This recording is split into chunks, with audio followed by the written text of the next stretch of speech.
une association qui accueillons des jeunes de 18 à 25 ans qui n'ont pas de diplôme, qui sont motivés, c'est très important, que nous accompagnons par de la remise à niveau, des activités de socialisation, de la définition de projets professionnels, avec l'objectif de décrocher un premier emploi ou une formation qualifiante à la sortie de l'école au bout de 9 mois maximum. Nous accueillons des jeunes toute l'année.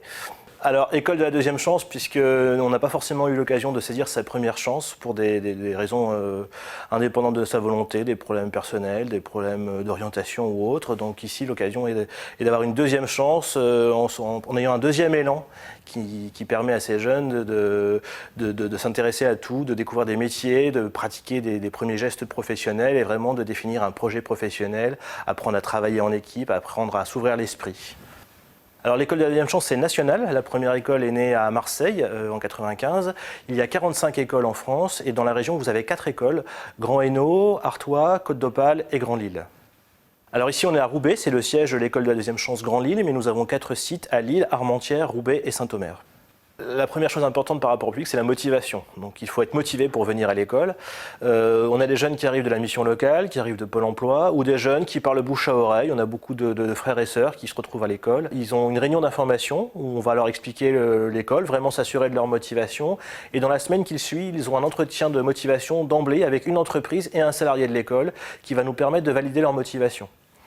Une fois que la motivation est validée, ils vont intégrer l'école sous forme de période d'essai, comme en entreprise, de 7 semaines, avec 4 semaines de formation, 2 semaines de stage et 1 semaine pour valider la période d'essai. On voit avec le jeune si lui a trouvé sa place et nous on estime qu'il est assez motivé pour poursuivre son parcours de formation. C'est tout à fait gratuit. Ils sont pris en charge par la région en tant que stagiaires de la formation professionnelle. Donc là, c'est une fiche de français avec des exercices. Je vous laisse les découvrir. Et puis si vous avez besoin d'aide, vous m'appelez. C'est pas évident parce que, en général, ce sont des jeunes qui n'ont rien fait depuis 4 ans. Donc il faut prendre le temps de se réadapter. Ce travail de réadaptation va se faire tout doucement. On ne leur donne pas de devoirs à faire à la maison et on va travailler autrement. On ne va pas faire des devoirs, on ne va pas faire des cours théoriques. Ce sont nos salariés formateurs qui vont créer des supports pédagogiques assez innovants et en rapport avec l'actualité. On va plutôt apprendre à faire un plan. On va partir de l'excuse d'un métier, d'une tâche pour pouvoir faire du français, faire des maths. On travaille avec des bénévoles, avec des orthophonistes sur une méthode qu'on a développée ici qui s'appelle la méthode simplifiée par exemple, pour apprendre le français différemment. Parce qu'aujourd'hui on estime que pour trouver un travail, il faut au moins maîtriser les 4 opérations et maîtriser le minimum du français, à l'écrit comme à l'oral. Donc chacun travaille sur ses fiches comme d'habitude. Mais les cours de français, ça sera un peu différent quand on sera en salle informatique. Vous allez créer vous-même vos propres fiches sur ce qui vous pose problème. On est entre l'éducation et l'entreprise. C'est-à-dire qu'on va apprendre aux jeunes les codes sociaux et le minimum pour accéder à l'emploi.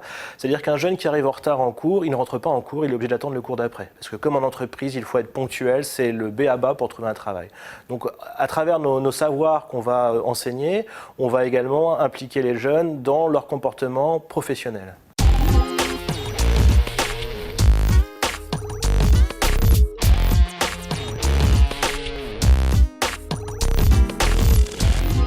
La définition de projet pour un jeune, c'est réfléchir déjà à ses centres d'intérêt, aux qualités qu'il dispose pour faire tel ou tel métier. C'est connaître les contraintes du métier, s'il est nécessaire de faire une formation ou pas. Si le marché du travail est porteur, ça c'est très important pour nous parce qu'aujourd'hui l'intérêt n'est pas de définir un métier qui va les envoyer dans le mur parce qu'il n'y aura pas d'emploi. Donc le métier porteur est très important. Certains jeunes arrivent avec des idées déjà assez bien définies.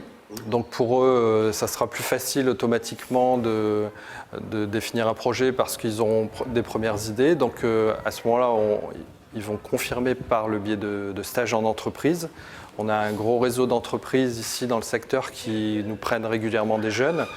Donc ils vont faire des stages de manière régulière pendant 2 semaines, toutes les 6 semaines environ, pour soit confirmer le projet, soit découvrir des métiers pour ceux qui seraient arrivés à l'école sans idée précise sur leur avenir. Alors c'est les jeunes qui cherchent leur stage eux-mêmes tout au long de l'année. Ils ont une après-midi par semaine pour faire des démarches de recherche de stage.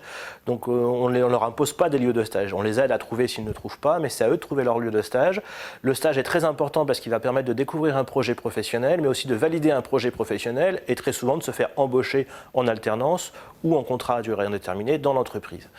Ce sont des métiers assez opérationnels, la restauration, le bâtiment, le commerce, l'animation, où chaque jeune va pouvoir tester au fur et à mesure de son parcours. On a des chargés de mission qui vont les aider aussi à découvrir des métiers en tension auxquels ils ne penseraient pas forcément. On a des entreprises toute l'année qui vont nous ouvrir leurs portes pour accueillir des jeunes pour des visites d'entreprise, pour des stages, pour des simulations d'entretien. On a aujourd'hui des bénévoles qui viennent faire des simulations d'entretien pour aider ces jeunes qui n'ont jamais passé d'entretien de motivation, pour la plupart, à se mettre en situation d'entretien de motivation.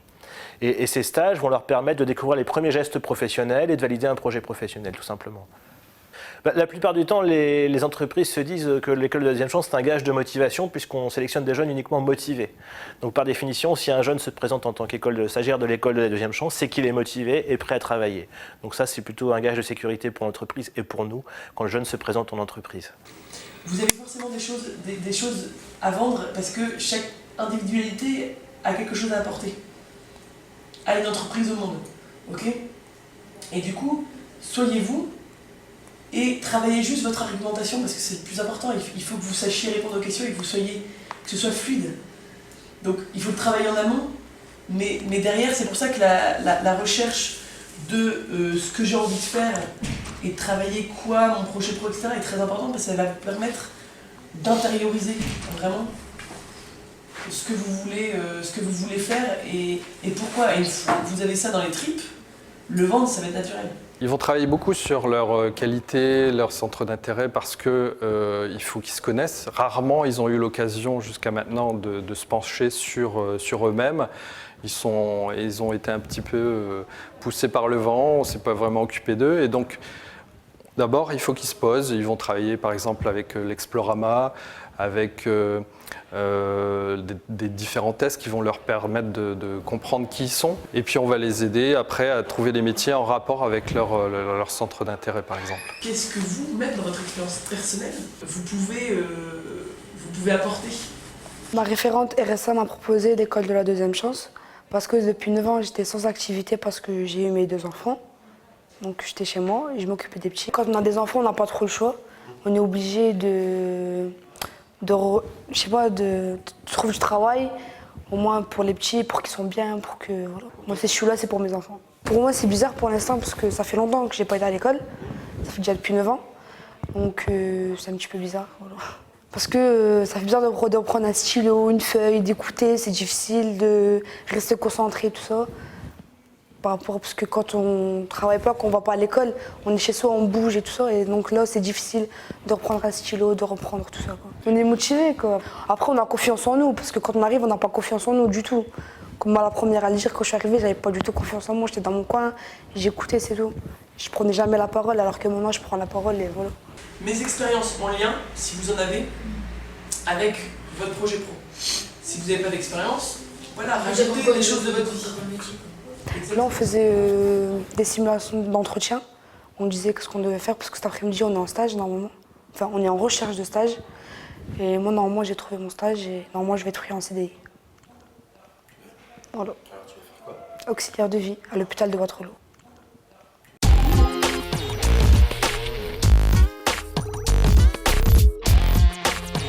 Pourquoi on aborde la socialisation à l'école de la deuxième chance ? Moi, je dirais c'est pour l'ouverture aux autres, d'une manière générale, et la découverte. C'est un peu comme ça que je vois la socialisation. Donc, ce sont des activités culturelles, sportives, et ensuite, c'est très vaste. On peut, par exemple, emmener les jeunes au don du sang, pour leur montrer que voilà, c'est une action bénévole qu'ils peuvent faire. Donc on les emmène avec une visite du lieu et ensuite donne qui veut. Évidemment, on ne va pas les obliger à faire un don du sang. Donc ça, c'est de la socialisation un petit peu optionnelle, je dirais. Après, il y a des activités de socialisation qui sont obligatoires, donc c'est-à-dire qu'ils doivent faire du sport tous les jeudis après-midi. Ça fait partie des activités obligatoires de l'école, au même titre que la remise à niveau fait partie des activités de l'école. Ils savent quand ils entrent ici qu'ils vont devoir faire ces activités de socialisation. Il y a vraiment cette idée de programmer des choses qu'ils n'ont pas l'habitude de faire. Si on prend les exemples des activités culturelles, on programme des choses qu'ils n'ont jamais faites avant. Ça peut être une visite de musée. Étonnamment, certains ne sont jamais allés dans un musée, de par soit leurs origines sociales ou parce que tout simplement ils n'avaient pas l'habitude quand ils étaient enfants d'aller au musée, ou parce que l'école ne les a pas emmenés non plus. Donc la socialisation, ça va permettre tout simplement d'être il y aura un apport culturel en fait pour les jeunes, et puis cette idée d'être curieux. Vous voyez, l'association permet aussi la curiosité, parce que parfois on ne connaît pas, donc on n'a pas envie. En fait, on va dire non, j'aime pas. J'ai un exemple d'une activité qui avait été programmée. Il y avait le bus Infotri de la métropole européenne de Lille. Et donc le bus est venu et puis les jeunes, le matin, m'ont dit « à quoi ça va nous servir ?» Ils sont allés et là, en fait, ce groupe-là, justement, qui était un petit peu réfractaire, a posé énormément de questions et ils sont ressortis du bus en disant « c'était super, en fait, on a appris plein de choses ». Donc il y a vraiment cette idée d'apprendre à travers des activités qu'on n'a pas forcément eu l'habitude de faire avant. Et puis aussi aller à la rencontre. Enfin, moi, j'aime vraiment cette idée d'aller à la rencontre sur plein de projets, à la rencontre de partenaires, à la rencontre de nouveaux mondes, etc. Il y a vraiment cette idée d'aller à la rencontre.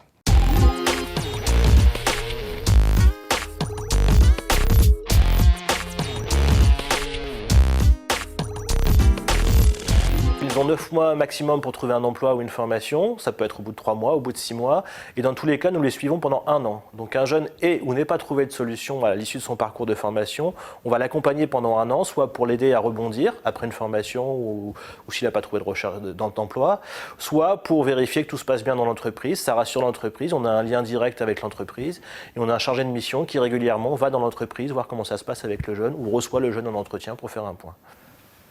Ça marche plutôt bien puisqu'on a 71% de sorties positives et nous sommes la 2e école de France au niveau du réseau des écoles de la deuxième chance.